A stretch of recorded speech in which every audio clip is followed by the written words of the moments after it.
गुरुर्देवो महेश्वरा गुरुः साक्षात् परब्रह्म तस्मै श्री गुरवे नमः. चातुर्मास उत्सव समिती ब्रह्मपुरीच्या वतीने मी आपल्या सगळ्यांचे सहर्ष स्वागत करते. संत आनंदाचे स्थळ, संत सुखाची केवळ, नाना संतोषाची मुळं हे संत असे समर्थ म्हणतात. संतांची महती सांगणारे प्रवचन मालेतील एकनाथी भागवत ओवी अध्याय 11 ओवी 484. मुख्यत्वे संतांची सेवा हेची साधना आवडे देवा. संत वचने निज भावा हेतूसे तेव्हा निज भक्ती. यावरती आदरणीय प्राध्यापिका विदुलाताई भडंग अमरावती या आपल्याला उद्बोधन करणार आहेत.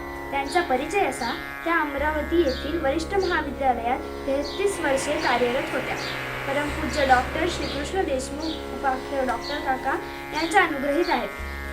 अतिशय मृदू व सेवाभावी स्वभाव हे त्यांचे गुण विशेष आहेत.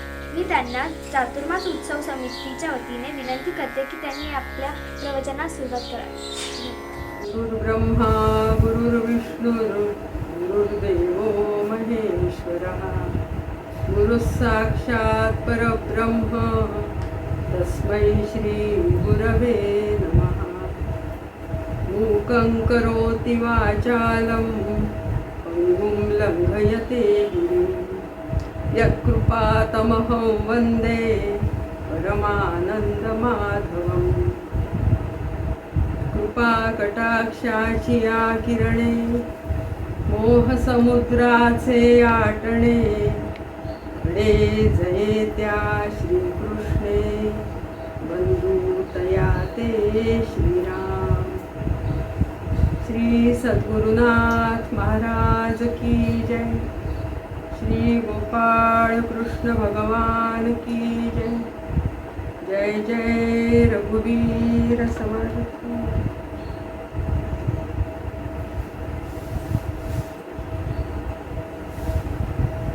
चातुर्मास उत्सव समिती ब्रह्मपुरी यांच्या वतीने गेली काही वर्ष एक प्रदीर्घ अशी प्रवचनमाला आयोजित केली जाते. एखादा सद्ग्रंथ निवडला जातो आणि त्याच्या अभ्यासात ही प्रवचनमाला मांडली जाते. मागच्या वर्षी संत तुकाराम महाराज यांची अभंगगाथा निवडली होती आणि त्याचा अभ्यास प्रवचनकारांनी केला होता. यावर्षी श्री एकनाथी भागवत या सद्ग्रंथाची निवड झालेली आहे. आज आपल्याला या सद्ग्रंथातील एका ओवीचा थोडा वेळ विचार करायचा आहे. ही ओवी ज्या श्लोकावर आधारली आहे किंवा ज्या श्लोकाचं भाष्य म्हणून, ज्या श्लोकाचं स्पष्टीकरण म्हणून ही ओवी येते, तो मूळ भागवतातील श्लोक 25 क्रमांकाचा असा आहे: सत्संग लब्धया भक्त्या महिमां समुपासिता सवै मे दर्शितं सद्भिः रंजसा विंदते पदम. श्लोकामध्ये सत्संगाचं महात्म्य सांगितलेलं आहे. माझ्या भक्तीची प्राप्ती होण्याचं प्रमुख साधन सत्संग हेच आहे असं भगवान या ठिकाणी सांगत आहे. या श्लोकावर भाष्य करीत असताना अगदी सुरुवातीला नाथ महाराजांनी ही ओवी सांगितली आहे. ओवी याप्रमाणे आहे: मुख्यत्वे संतांची सेवा हेची साधन आवडे देवा. संत वचने निज भावा हेतुसे तेव्हा निज भक्ती. ओवीमध्ये महाराजांनी साधनासह साध्य सांगितलेलं आहे. निजभक्ती हे साध्य असून ती प्राप्त करण्यासाठी संत सेवा हे साधन, प्रमुख साधन या ठिकाणी सांगितलेलं आहे. हे साधन तुलनेने सोपं असलं तरी अत्यंत परिणामकारक आहे आणि ते अतिशय त्यामुळे महत्त्वाचं आहे. आता या ओवीचा विचार करताना सुरुवातीला साध्याचा आणि त्यानंतर साधनाचा आपण यथाशक्ती यथामती विचार करणार आहोत. आता निजभक्ती हे साध्य ठरलं असताना तिचं स्वरूप लक्षात येण्यासाठी या श्लोकाच्या आधीच्या श्लोकाचा विचार करावा लागतो. कारण त्या आधीच्या म्हणजे 24व्या श्लोकामध्ये या भक्तीचं स्वरूप स्पष्ट केलेलं आहे. तो श्लोक याप्रमाणे आहे. मदर्थे धर्मकामार्थान आचरन् मदपाश्रयः लभते निश्चलां भक्तिं मयि उद्धव सनातने. निश्चल भक्तीची लक्षणं या श्लोकामध्ये सांगितली आहे. भगवान म्हणतात उद्धवाला उद्देशून की हे उद्धवा, माझे जे उत्तम भक्त आहेत, ज्यांची माझ्या ठिकाणी निश्चल दृढ अशी भक्ती आहे, त्यांचे चारही पुरुषार्थ माझ्या ठिकाणी एकवटलेले असतात. माझं भजन करणं हा त्यांचा हे त्यांचं शुद्ध कर्म असतं. कोणतीही गोष्ट मला अर्पण करणं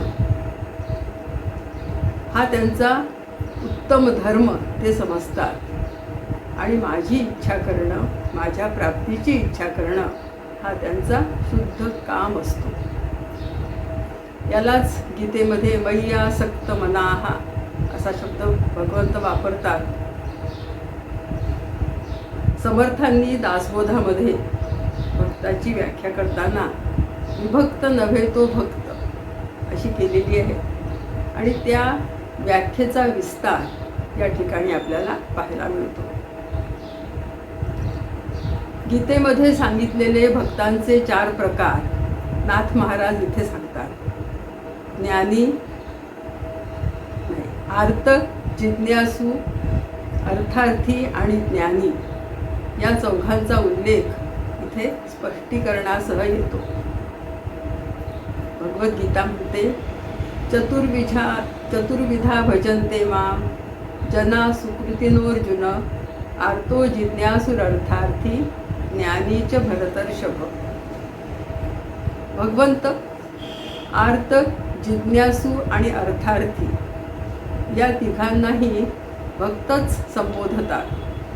या तिघांचाही समावेश, तिघांची पण गणना ते भक्तांमध्येच करतात. पण पुढे जाऊन ज्ञानी त्वात्मैव मे मतम असं म्हणून प्राधान्याने ज्ञानी भक्ताविषयीची आपली विशेष आवड सांगायला विसरत नाही. नाथ महाराजही इथे तेच सांगतात. आर्त, जिज्ञासू, अर्थार्थी या तिघासी जी नव्हेची प्राप्ती, ते माझी जे चौथी भक्ती प्रेमे पावती उद्धवा. भगवंतांच्या, नाथ महाराजांच्या आणि ज्ञानेश्वर माऊलींच्या सांगण्यामध्ये विलक्षण साम्य या ठिकाणी दिसून येतं. या भक्तीचं आणखी वैभव सांगताना पुढे म्हणतात की संकल्प केल्याशिवायच सर्व आपोआप मला अर्पण होणं हे या चौथ्या भक्तीचं लक्षण आहे. कारण अशा भक्ताच्या मनात भगवंताशिवाय दुसरा संकल्पच उठत नाही. त्यामुळे भगवंतासाठी वेगळा संकल्प करण्याची त्याला गरजच पडत नाही. हरिपाठात माऊली म्हणतात त्याप्रमाणे कृष्णनामी त्याचा संकल्प झालेलाच असतो. त्यामुळे असा भक्त जे जे करेल ती भगवंताची पूजा होते, त्याचं बोलणं भगवंताच्या नामाचा जप होतो, त्याचं चालणं यात्रा होते भगवंताची. इतकंच नव्हे तर त्याची निद्राही समाधी ठरते. अगदी हेच माऊलींनी 18व्या अध्यायात ज्ञानेश्वरीत सांगितलेलं आहे. एवं तो बोले ते स्तवन, तो देखे ते दर्शन, अद्वया मज गमन, तो चाले तेची, तो करी तेतुली पूजा, तो कल्पी तो जपू माझा, तो असे तेची कपिध्वजा समाधी माझी. अगदी दोन्हीचा आशय एकच आहे. आर्त आणि अर्थार्थी या भक्तांच्या इच्छा पूर्ण होतात. त्यामुळे इच्छापूर्तीचं सुख त्यांना प्राप्त होतं, पण भगवंताची प्राप्ती होत नाही. त्यामुळे ज्यांना भगवत प्राप्ती करून घ्यायची आहे त्यांनी जिज्ञासू आणि ज्ञानी भक्त होण्याची गरज आहे. या दोघांनाच खऱ्या अर्थाने परमार्थी भक्त म्हटलं जातं. बाकीचे दोघे म्हणजे आर्त आणि अर्थार्थी हे दोघे तसे सकामच ठरतात, कारण त्यांच्या ठिकाणी प्रपंचाचा भर जास्ती असतो. पण असं असलं तरी त्यांचा प्रपंच हा भगवंताच्या स्मरणामध्ये, भगवंताच्या आठवणीमध्ये असल्यामुळे त्यांना पुण्यवानच समजलं पाहिजे. कारण कोणत्याही परिस्थितीत भगवंताचं स्मरण असणं हे पुण्याचं फळ समजलं जातं. गजेंद्र आणि द्रौपदी हे आर्तभक्त ठरतात. ध्रुव हा अर्थार्थी, तर सर्वच संत सुरुवातीला जिज्ञासू आणि नंतर ज्ञानी भक्त झालेले आहेत. हा ज्ञानी भक्त भगवंताजवळ काहीच मागत नाही, त्यामुळे तो त्याला अत्यंत प्रिय असतो. तुकाराम महाराज असे ज्ञानी भक्त होते. त्यांच्या मनामध्ये भगवंताविषयी, विठोबाविषयी अत्यंत प्रेम होतं, दृढ भक्ती होती. कितीही हलाखीची परिस्थिती आली तरी कधीही त्यांनी भगवंतासमोर तोंड वेंगाडलं नाही किंवा हात पसरला नाही. त्यांच्या या भक्तीचं खूप ओझं भगवंताच्या डोक्यावर झालं. त्यांच्या चरित्रात असं वर्णन करतात की ते रोज मंदिरामध्ये विठोबाच्या दर्शनाला जात असत आणि हे दर्शनाला आले की यांच्या भक्तीच्या ओझ्याने जणू काही विठोबाची मान खाली वाकत असे, असं तुकोबांच्या भक्तीचं महात्म्य सांगितलं जातं. आपला विचार केला तर आपल्याला सुद्धा सारखी तक्रार करणारे, सारखं काही ना काही मागणारे, आपल्यासमोर तोंड बेंगाडणारे लोक आपल्याला आवडत नाहीत. मग भगवंताला तरी कसे आवडावेत? त्यामुळे कधीच तक्रार न करणारा आणि काहीही न मागणारा ज्ञानी भक्त भगवंताला फार प्रिय आहे. अशा भक्ताला तो 3 विशेषणं देतो, 3 नावांनी त्याला संबोधतो. त्याला एकभक्ती असं म्हणतो, मग त्याला तो नित्ययुक्त पण म्हणतो आणि त्याला तो अनेकदा प्रिय असंही संबोधतो. चौघामधून या एकट्यालाच वेगळं काढलेलं आहे, कारण ह्याचं अंतःकरण, याचं चित्त अखंड भगवंताच्या स्वरूपाशी समाहित असतं. परमेश्वराच्या स्वरूपामध्ये तो तदाकार झालेला असतो. त्यासाठी त्याला सर्व इतर तुच्छ असतं. एका भगवंताच्या प्राप्तीसाठीच बाकी सर्व त्यांनी तुच्छ लेखलेलं असतं. गजेंद्राचा हेतू फक्त भगवंताची प्राप्ती हा नाही. आपल्याला सर्वांना ही कथा माहिती आहे की सरोवरामध्ये गजेंद्र जलक्रीडा करण्यासाठी आपल्या परिवारासह उतरला आहे. पण नकराने त्याचा पाय धरला आणि त्या संकटातून सुटका करून घेण्यासाठी त्यांनी स्वतः आधी प्रयत्न केले. आपल्या परिवाराची मदत घेण्याचा प्रयत्न केला, पण कोणताच लाभ झाला नाही, कुठेच यश आलं नाही. तेव्हा मग त्यांनी त्या सरोवरातलं एक कमलपुष्प आपल्या सोंडेनी उपटलं आणि भगवंताच्या दिशेने आर्तपणे समर्पित केलं. या सगळ्या गोष्टींचा हेतू भगवत प्राप्ती हा नाही, तर संकटातून सुटका, त्या नकराच्या तावडीतून आपली सुटका व्हावी हा एकमेव हेतू गजेंद्राचा आहे. ज्ञानी भक्त मात्र नित्ययुक्त असतो. तो भगवंताच्या तत्वस्वरूपाला जाणतो, त्याचं वैभव जाणतो. भगवंत हा जगाचा नियंता आहे असा ईश्वरभाव जाणतो आणि जगाचा संदर्भ सोडला तर तोच साक्षात ब्रह्म आहे हेही जाणतो. आणि याचा परिणाम म्हणून हा भक्त भगवंताला अत्यंत प्रिय असतो. एखादा शासकीय अधिकारी असतो, प्रामाणिक असतो, छान दयाळू स्वभावाचा असतो, लोकांची कामं करण्यात त्याला खूप रुची असते. त्यामुळे दिवसभर अनेक लोक आपापली लहान मोठी कामं घेऊन त्याच्या भेटीला येत असतात. त्या सगळ्यांची कामं हा खूप प्रेमाने करतो. पण त्या सगळ्यांमध्ये एखादा असा असतो की जो त्याची आठवण आली म्हणून फक्त त्याला भेटायला येतो. मग त्याच्या भेटीने या अधिकाऱ्याला विशेष आनंद होत असेल हे काय सांगायला हवं.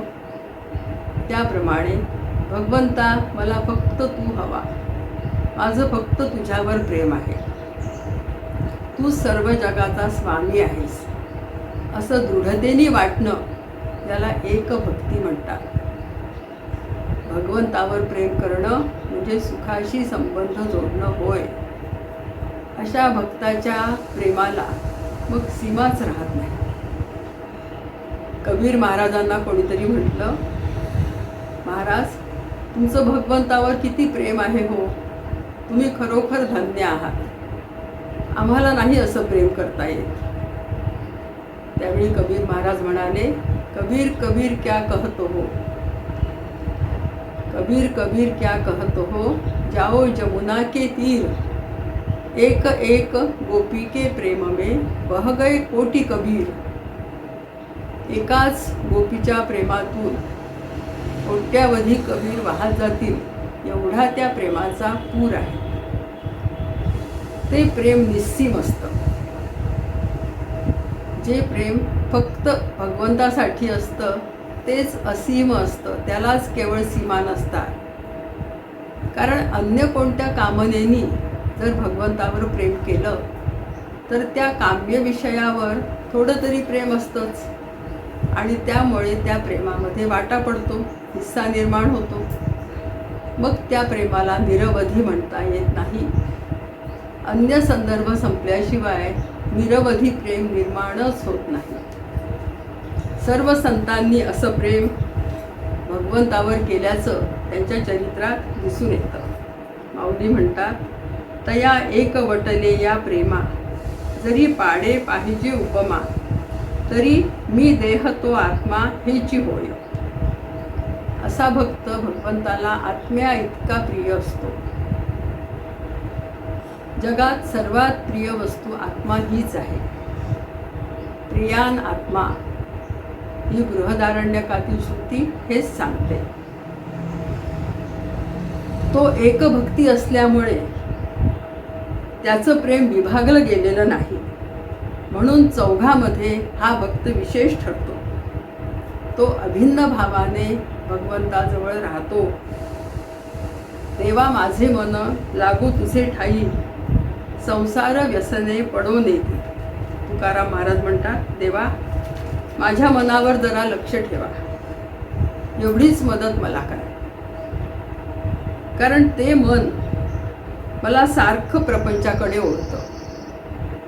मनाचं बळ माझ्यापेक्षा जास्त आहे, तेव्हा तुम्ही मला मदत करा. याला एकभक्ती म्हणतात. यालाच ओवीमध्ये निजभक्ती असं म्हटलेलं आहे. ज्ञानीत्वात्मैव मे मतम असं जेव्हा भगवंत म्हणतात तेव्हा त्यांना म्हणायचं असतं की ज्ञानी मला प्रिय आहे आणि मी ज्ञान्याला प्रिय आहे. कारण आम्हा दोघांचे आत्मे एकच आहे, आणि जेव्हा दोघांचे आत्मे एक असतात तेव्हा ते अभिन्न असतात. बाकीचे तीन भक्त आर्त, जिज्ञासू आणि अर्थार्थी हे भगवंतापासून वेगळे राहून भक्ती करतात, पण ज्ञानी मात्र भगवत स्वरूपाशी एकरूप होण्यासाठी भक्ती करतो. आणि म्हणून ज्ञानी माझा आत्मा आहे असं भगवंत पुन्हा पुन्हा सांगतात. एकदा सांगितलेली गोष्ट जेव्हा पुन्हा पुन्हा सांगितली जाते तेव्हा त्या गोष्टीचं महत्त्व आणि प्रियत्व लक्षात आल्याशिवाय राहत नाही. असं हे साध्य निजभक्ती ओवीमध्ये वर्णन केलेली आहे. आता साध्याचा विचार करून झाल्यावर हे साध्य कसं प्राप्त करावं, त्यासाठी कोणता उपाय आहे असा विचार मनामध्ये येतो. त्यासाठी मग उग्र तपश्चर्या करावी का, की त्यासाठी भव्य यज्ञयाग करावे, किंवा मोठी मोठी दानं द्यावीत का. कारण एवढ्या मोठ्या भक्तीची प्राप्ती करायची तर साधनही तसंच मोठं पाहिजे. यावर नाथ महाराज उत्तर देतात की त्यासाठी संत सेवा हा एक प्रमुख उपाय आहे आणि हा उपाय देवांनाही अत्यंत प्रिय आहे. ओवी आपल्याला सांगते, मुख्यत्वे संतांची सेवा हेची साधन आवडे देवा. संतांची सेवा अखंड करावी, ती श्रद्धेने करावी, प्रेमाने करावी, भावाने करावी. गीता सुद्धा परिप्रश्न, प्रणिपात आणि सेवा या तिघांचा उल्लेख साधन रूपाने करते. ज्ञानी आणि तत्वदर्शी यांची सेवा करावी. सेवा करताना अहंकार त्याग अपेक्षितच आहे. अहंकारी माणूस सेवा करूच शकत नाही. अहंकार नेहमी देहाला धरून असतो. मी म्हणजे देह अशी आपली दृढ भावना असते. त्या भावनेच्या, त्या दृढ विचाराच्या बाहेर निघण्यासाठी देहानेच केली जाणारी सेवा उपयुक्त ठरते. काट्याने काटा काढावा त्याप्रमाणे. समर्थ म्हणतात, सदा देव काजी जिजे देह ज्याचा, जगी धन्य तो दास सर्वोत्तमाचा. आता इथे देव काजी असं म्हटलेलं आहे. आपण संत सेवा हा शब्द वापरला, पण देव आणि संत यामध्ये काही फरक नाही. भगवंतच एका ठिकाणी म्हणतात, संत माझी रूपडी आत्मज्ञाने चोखडी, आणि त्यामुळे देवकाजीचा अर्थ संत काजी असा घेता येतो. सेवेविषयी परमपूज्य मंदाताईंचं छानसं वाक्य सांगते. ताई म्हणतात, सेवेमध्ये सवड आणि निवड नसावी, फक्त आवड असावी. आता सेवेतील सवड कशी ओळखायची?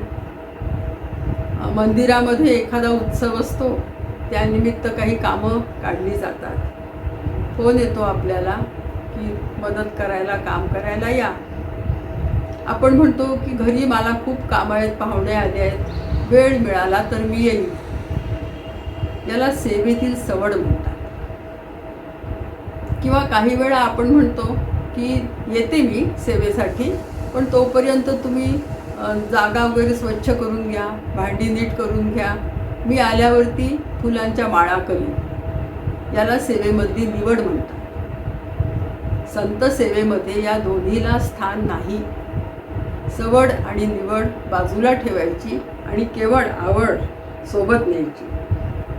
अत्यंत हलकं काम ही सर्वोच्च सेवा समजायची, कारण त्यामध्ये अहंकार वेगाने कमी होण्याची सोय आहे.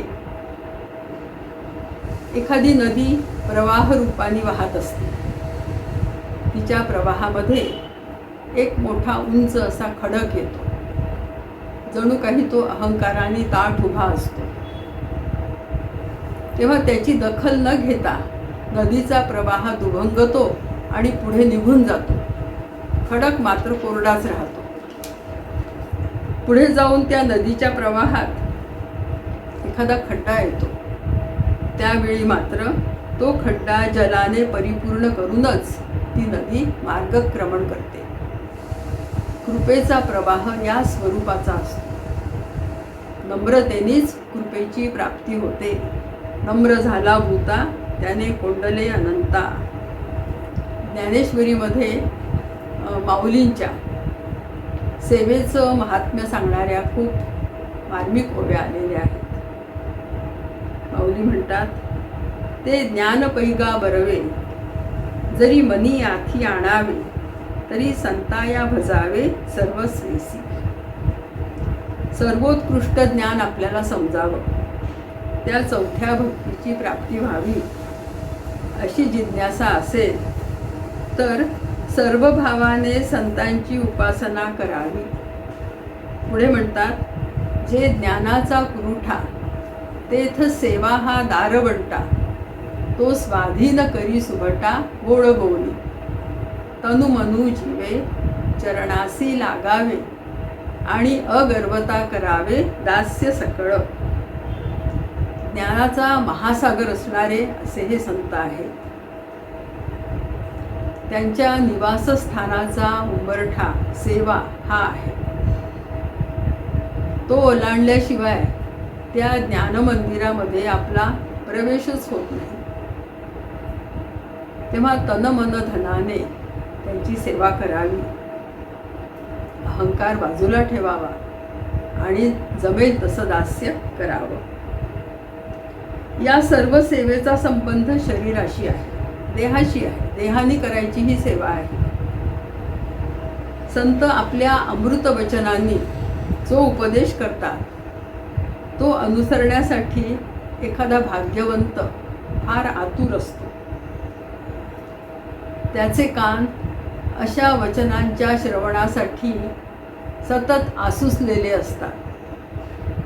ते केव्हा आपल्याला सांगतात, आपण केव्हा ऐकतो आणि तसं वागतो, अशी एक प्रकारची उत्कट तत्परता त्याच्या ठिकाणी असते.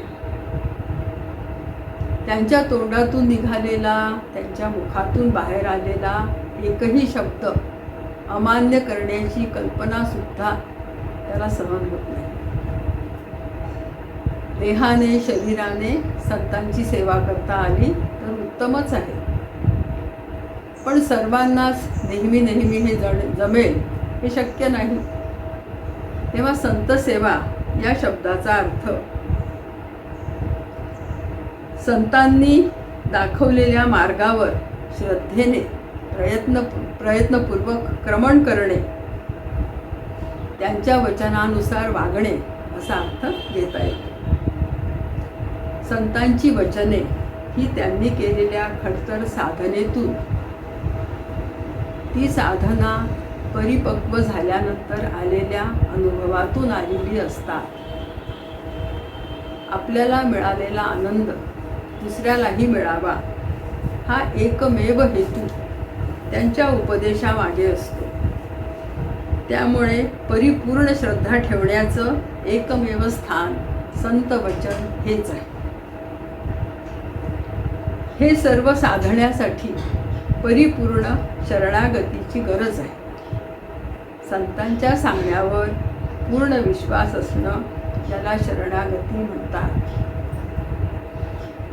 आता ज्या भगवत भक्तीची प्राप्ती आपल्याला करायची आहे ती अतिसूक्ष्म असल्यामुळे आपल्या बुद्धीने ती समजणं शक्य नाही.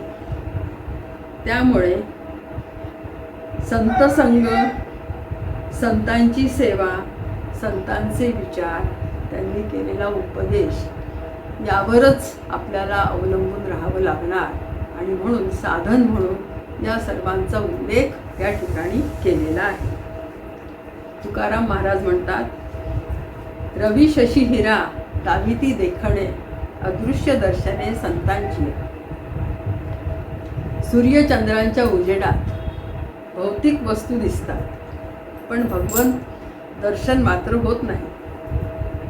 भगवंतांचं दर्शन फक्त संतांच्या उपदेशातूनच होतं.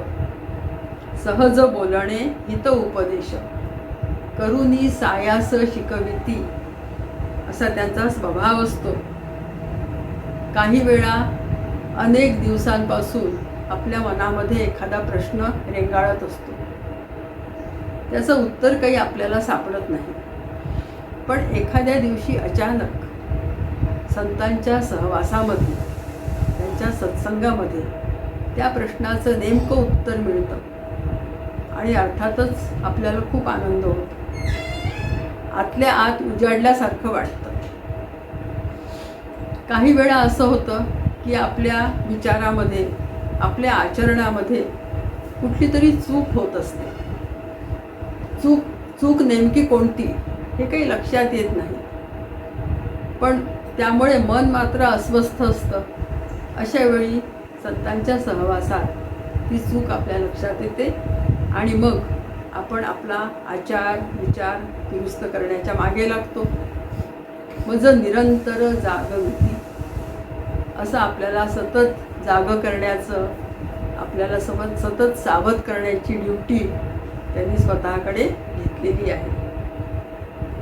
आपण सन्मार्गावरून जावं, भगवंताला ओळखून त्याची भक्ती करावी असं त्यांना खूप मनापासून वाटतं. तेणे आम्ही सुखी म्हणा विठ्ठल विठ्ठल मुखी, अशी पराकोटीची निस्वार्थ भावना त्यांच्या ठिकाणी असते. आणि त्यामुळे अशा संतांची सेवा, त्यांच्या आज्ञेचं उपदेशाचं पालन हे फार महत्त्वाचं साधन त्यांनी त्या ठिकाणी सांगितलेलं आहे. आतापर्यंत आपण पाहिलं की भगवत भक्तीचं प्रमुख साधन संतांची सेवा हे आहे. आता थोडं संतांच्या चरित्रामध्ये जर आपण डोकावलो तर असं दिसून येतं की प्रत्यक्ष भगवंतांनी संतांची अनेक वेळा सेवा केली आहे. अशी अनेक उदाहरणं, अनेक दाखले संतांच्या चरित्रात मिळतात. ओवीसुद्धा सांगते ना, मुख्यत्वे संतांची सेवा, आणि पुढे म्हटलंय हेची साधन आवडे देवा. संत सेवेची आवड देवाला आहे. नाथ महाराजांच्या घरी श्रीखंड्याच्या रूपाने 12 वर्षपर्यंत भगवंत राहिले आणि त्यांनी गोदावरीचं पाणी भरण्यापासून सगळी हलकी सलकी कामं खूप प्रेमाने केली. प्रभू रामरायांनी कबीर महाराजांचे शेले विणले. पंढरीच्या विठ्ठलाने जनाबाईचं दळण दळलं.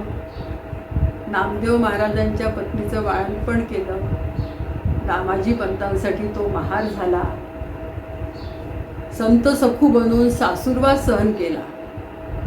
सज्जन कसायाचं मांस विकलं. अशी कितीतरी उदाहरणं संतांच्या चरित्रामध्ये आपल्याला दाखवता येतील. भगवंताला सुद्धा संतांची सेवा करावीशी वाटते. यातून संत सेवेचं महत्त्व अधोरेखित झाल्याशिवाय राहत नाही. महान भक्त असलेली शबरी हिने तिच्या बालपणी मतंग ऋषीच्या आश्रमामध्ये खूप सेवा केली. तिची ही सेवा पूर्णपणे निष्काम होती, निरलस होती. या सेवेचं फळ म्हणून तिला प्रतीक्षा हे साधन हातात मिळालं. हे साधन तिने दीर्घकालपर्यंत दृढतेने अंगीकारलं आणि त्यातूनच प्रत्यक्ष रामभेटीची व्यवस्था तिची झाली. जीवनाचं सोनं झालं. महान भक्त असलेले देवर्षी नारद यांनी सुद्धा पूर्वायुष्यात संतसेवा केली आणि ते भक्तोत्तम ठरले. दासीपुत्र असलेले नारद भगवत स्वरूपाशी एकरूप झाले.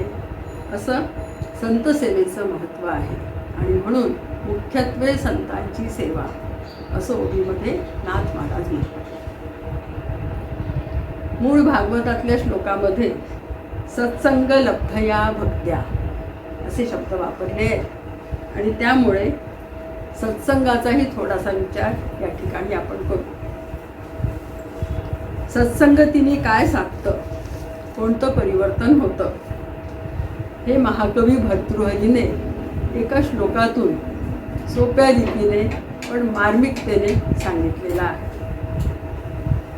संतप्तायसी संस्थितस्य पयसो नामापि न श्रूयते मुक्ताकारतया तदेव नलिनी पत्रस्थितं राजते स्वात्यां सागर शुक्ति संपुटगतं तन्मौक्तिकं जायते प्रायेणाधम उत्तम मध्यम गुणा संसर्गतो जायते. पाण्याच्या एका थेंबावर निरनिराळ्या 3 प्रकारच्या संगतीचा काय परिणाम होतो ते या ठिकाणी सांगितलं आहे.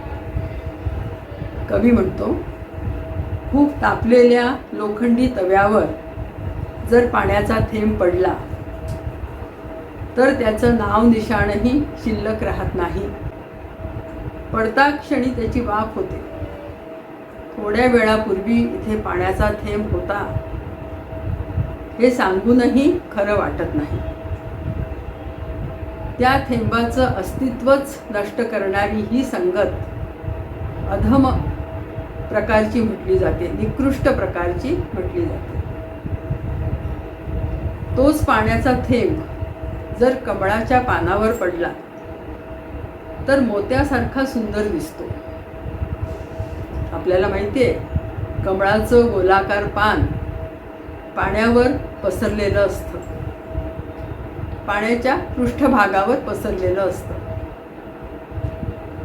त्या पानाच्या स्वच्छ हिरव्या रंगाच्या तजेलदार अशा पार्श्वभूमीमुळे त्यावर पडलेल्या पाण्याच्या शुभ्र थेंबाला उठावदारपणा मिळतो आणि तो थेंब मोत्यासारखा सुंदर दिसतो. पण हे त्याचं दिसणं क्षणिक असतं, थोड्या वेळापुरतं असतं. कारण पाण्यावरील लहरीमुळे ते पान सारखं हलत असतं आणि त्यामुळे तो थेंब घसरून जायला वेळ लागत नाही. पण थोडा वेळ का होईना, त्या थेंबाला मोत्याचं सौंदर्य देणारी ही संगत मध्यम प्रतीची म्हटली जाते. मात्र स्वाती नक्षत्रात समुद्राच्या शिंपलीमध्ये जर हा पाण्याचा थेंब पडला तर कालांतराने त्यातून एक खरोखरीचा मोती बाहेर येतो आणि मग या मोत्याचं आयुष्य दीर्घकाळ टिकतं आणि मोलही खूप जास्ती असतं. अशा प्रकारे याला उत्तम संगत म्हणतात. या प्रकारे आपल्या जीवनाची मौलिकता वाढवण्याचं काम सत्संग करीत असतो. सत्संगाविषयी परमपूजनीय काकांचे विचार फार मननीय आहेत. काका म्हणतात की आपल्या मनामध्ये, आपल्या सर्वांच्या मनामध्ये, कोणीही याला अपवाद नाही, आपल्या सर्वांच्या मनामध्ये दोन प्रकारचे विचार सतत येत असतात. एक म्हणजे चांगले आणि दुसरं म्हणजे वाईट. या दोन्ही विचारांना प्रवृत्त करणाऱ्या दोन प्रकारच्या वासना प्रत्येकामध्ये असतात. याला कोणीच अपवाद नाही. त्यामुळे दोन्ही प्रकारचे विचार येणं अपरिहार्य आहे. कधी मनात वाईट विचाराचा तरंग उठतो तर कधी चांगल्या विचारांचा, आणि नेमकं यावेळीच सत्संगतीचं महत्त्व कळतं. दुर्जनांच्या संगतीत जर हा वाईट विचाराचा तरंग उठला तर तो तरंगाच्या रूपात न राहता समुद्रा एवढा मोठा होतो, त्याची लाट होते. आणि सज्जनांच्या संगतीत चांगल्या विचारांचा तरंग जर उठला तर तो सुद्धा तरंगाच्या पातळीवर न राहता समुद्रा एवढा मोठा होतो, व्यापक होतो. अशा प्रकारे सत्संगाने आपल्या ज्या सत्प्रवृत्ती असतात त्या वाढण्यासाठी मदत होते. असं हे सत्संगाचं अत्यंत महत्त्व आहे. आणि म्हणून ज्यांना आपली पारमार्थिक प्रगती व्हावी असं वाटत असेल त्यांनी प्रयत्नपूर्वक सत्संग मिळवावा आणि कटाक्षाने दुष्टांची संगती टाळावी. तसं पाहिलं तर सज्जनांची संगत मिळणं खूप कठीण असतं, पण आपल्या भाग्याने आपल्याला मिळाली आणि एखाद्याने अपमान करून आपल्याला तिथून हाकलून दिलं. ताईंच्या एका प्रवचनात हे ऐकलेलं आहे की आपल्या भाग्याने आपल्याला सज्जनांची संगत मिळाली, आपण तिकडे जाऊन बसलो आणि कोणीतरी अपमान केला आणि आपल्याला हाकलून दिलं, तिथून घालवून दिलं, तरीसुद्धा उठून जाऊ नये, दाराशी कुत्र्याप्रमाणे बसून राहावं. आणि दुष्टांच्या संगतीमध्ये कितीही आग्रहाने बोलावलं, अगदी वाजंत्री वाजवली, पायघड्या घातल्या, तरी कधीसुद्धा जाऊ नये. कारण दुर्जनांच्या संगतीत विषय विचार होत असतो आणि विषयासंबंधीचा विचार हा नेहमी संसर्गजन्य असतो. आपले निश्चय आधीच बळकट नसतात, अगदी जेमतेम स्वरूपाचे असतात, अगदी ढिले असतात त्याला म्हणता येईल. आणि त्यामुळे असे आपले छोटे छोटे निश्चयसुद्धा या विषयी लोकांच्या संगतीत भुईसपाट व्हायला वेळच लागत नाही. आणि त्यामुळे अशा संगतीपासून आपण नेहमी दूर राहण्याचा प्रयत्न करावा. एक प्रसंग सगळ्यांच्या आयुष्यात कधीतरी घडलेला, छोटासा प्रसंग पण मार्मिक आहे, थोडंसं शिकवणारा आहे, या ठिकाणी सांगते. साधारण 55-60 वर्षे वयाच्या ज्या स्त्रिया असतात, भगिनी असतात, त्यांचं स्वतःचं कपाट साड्यांनी गच्च भरलेलं असतं. कारण तोपर्यंत त्यांच्या मुलामुलींचे विवाह झालेले असतात. विवाहानंतर वर्षभर होणारे सणही उरकलेले असतात. या प्रत्येक वेळी साड्यांचा अहेर त्यांना झालेला असतो आणि त्यामुळे त्या आता इतक्या साड्या साठलेल्या असतात की ते कपाट गच्च साड्यांनी भरून जातं. म्हणजे सहज कपाट उघडलं तर 2 साड्या आपोआप खाली पडल्याशिवाय राहत नाही, इतकं ते गच्च भरतं. रोज रोज हे पाहून आपल्याला खूप वैताग येतो आणि मग आपण ठरवतो एक दिवस की आता एकही साडी विकत घ्यायची नाही. कितीही फॅशन बदलो, कोणतीही नवीन फॅशन येवो, आहे त्याच साड्या नेसायच्या, एकही साडी विकत घ्यायची नाही, असा पक्का निश्चय करतो. त्यानंतर 2च दिवसांनी समोर राहणारी मैत्रीण घरी येते आणि आपल्याला सांगते की शहरामध्ये मोठ्या दुकानात सिल्कच्या साड्यांचा सेल लागला आहे. नवीन नवीन सिल्कच्या साड्या फक्त अर्ध्या किमतीत मिळत आहेत. ते ऐकल्याबरोबर 2 दिवसापूर्वी केलेला आपला पक्का निश्चय एकदम विस्मरणात जातो. संध्याकाळीच आपण दुकानात जातो, 2 साड्या विकत आणतो आणि कपाटात खोलतो. अशा प्रकारे आपले लहान लहानसे निश्चयसुद्धा अशा विषयी लोकांच्या संगतीत टिकत नाहीत. 99% लोक असा विचार करणारे, याच विषयावर बोलणारे असतात. आपणही तसंच असतो. मग आता यावर काही उपाय आहे की नाही? हे सुधारायचं कसं? एक उपाय त्यावर करता येतो की सर्वांनी ठरवायचं की एकत्र जमल्यावरती शक्यतोवर साड्या, दागिने या विषयावर बोलायचं नाही. बोलावंच लागलं तर विषय वाढवायचा नाही आणि रंगवायचा तर नाहीच नाही. कारण विषय विचार हा फार घातक असतो आणि सज्जनांची संगती ही फार महत्त्वाची आहे, आवश्यक आहे. समर्थ म्हणतात, सज्जन संगती देरेरा. मोहमुद्गर या आपल्या स्तोत्राच्या ग्रंथामध्ये, भजगोविंदम जे स्तोत्र आहे त्यामध्ये आचार्य म्हणतात की नेयम सज्जन संगे चित्तम. दिलाय आपल्याला एक उपाय त्या ठिकाणी, आणि त्यामुळे सज्जनांची संगती फार फार महत्त्वाची आहे. या सत्संगतीचा सर्वोच्च लाभ ज्यांना मिळाला, अशी 2 प्रसिद्ध उदाहरणं पाहू आणि आपलं विवेचन थांबवू. पहिलं उदाहरण वाल्या कोळ्याचं आहे. वाल्या या दरोडेखोराला अगदी अल्पकाळ देवर्षी नारदांची संगत मिळाली आणि वाल्याचा महर्षी वाल्मिकी झाला. रामायण हे 24,000 श्लोक असलेलं महाकाव्य लिहिणारा आदी कवी म्हणून मान्यता पावला. अपिचेत सुदुराचारो भजते माम अनन्य भाग, साधुरेव समंतव्य सम्यक व्यवसितो हि सहा. हे गीतावचन त्यांनी सार्थ करून दाखवलं. दुसरं उदाहरण अर्जुनाचं घेता येईल. अर्जुनाला दीर्घकाळ भगवंताची संगत लाभली. महर्षी वाल्मिकींना अल्पकाळ लाभली, पण अर्जुनाला दीर्घकाळ, जवळपास आयुष्यभर भगवंताची संगत लाभली आणि त्यामुळे खूप मोठ्या मोठ्या गोष्टींची प्राप्ती अर्जुनाला झालेली आहे.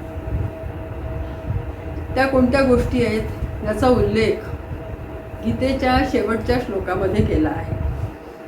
यत्र योगेश्वरो कृष्णो यत्र पार्थो धनुर्धरः तत्र श्रीर्विजयो भूतीर ध्रुवा नीतीर्मतीर मम. काय काय मिळालं अर्जुनाला? श्री मिळाली, विजय मिळाला, नीती म्हणजे ऐश्वर्य मिळालं आणि अचल नीती मिळाली. ही दोन्ही उदाहरणं सर्वोच्च सत्संगतीची आहेत.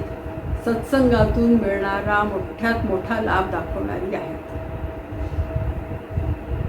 आता या ठिकाणी जर आपण आपला विचार केला तर असं दिसतं की आपण वाल्या इतकं दुष्ट नसतो, त्यामुळे देवर्षी नारद आपल्याला भेटत नाहीत, आणि आपण अर्जुना इतकं दैवी गुणसंपदेनी अलंकृत नसतो, त्यामुळे भगवंतही आपल्याला भेटत नाहीत. पण असं जरी असलं तरी महर्षींच्या रामायणाची आणि भगवंताच्या गीतेची संगती आपण नक्की करू शकतो. आणि गीता ही भगवंताची वाङ्मयी मूर्ती आहे आणि रामायण ही महर्षी वाल्मिकींची. त्यामुळे या सद्ग्रंथाच्या पाठाने, पारायणाने, अभ्यासाने त्यांच्या कर्त्याचीच संगती केल्यासारखं होतं. आणि हे साधन आपल्या हातातलं आहे, आपल्या आवाकातलं आहे. आज आपण ते करू शकतो असं आहे. ही सत्संगती घरातल्या घरात आपण मिळवू शकतो अशा स्वरूपाची आहे. आणि म्हणून जे साधन आपल्या हातात असतं त्यावरती लक्ष केंद्रित करणं हे केव्हाही जास्ती लाभदायक आहे. आता आजचाच जर आपण विचार केला तर या थोड्या वेळात केलेल्या या प्रवचनातून आपण कितीतरी महान लोकांची संगत इथे केली आहे. आणि कोणाकोणाची केली याचा जरा आपण आढावा घेतला तर दिसून येतं की आपण कोणाची संगत केली. आपण भागवतातले श्लोक म्हटले, एकनाथी भागवतातल्या ओवी म्हटली, त्यानंतर माऊलींचे, समर्थांचे, तुकाराम महाराजांच्या अभंग ओव्या म्हटलेल्या आहेत. आणि म्हणून आपण कोणाची संगत केली? आपण भगवान व्यासांची, शुकदेवांची, राजा परीक्षितीची, त्यानंतर ज्ञानेश्वर माऊलींची, नाथ महाराजांची, तुकाराम महाराजांची, कबीर महाराजांची, अर्जुनाची, त्यानंतर आपले सद्गुरू परमपूज्य डॉक्टर काकांची आणि परमपूज्य मंदाताईंची ही संगत या ठिकाणी एवढ्या थोड्या वेळात केलेली आहे. या सर्व मोठ्या लोकांची संगत त्यांनी आपल्याला घडवली. त्या आयोजकांचं ऋण नम्रपणे मस्तकावर धारण करते. केलेली सेवा सद्गुरूंच्या चरणी अर्पण करते आणि वाणीला विराम देते. जय जय रघुवीर समर्थ. जय जय रघुवीर समर्थ. प्राध्यापिका विदुलाताई धडक, अमरावती यांनी आपल्या प्रवचनाद्वारे आपल्याला खूप छान मार्गदर्शन दिले. त्याबद्दल चातुर्मास उत्सव समिती ब्रह्मपुरीच्या तर्फे मी त्यांचे खूप खूप आभार मानते. धन्यवाद.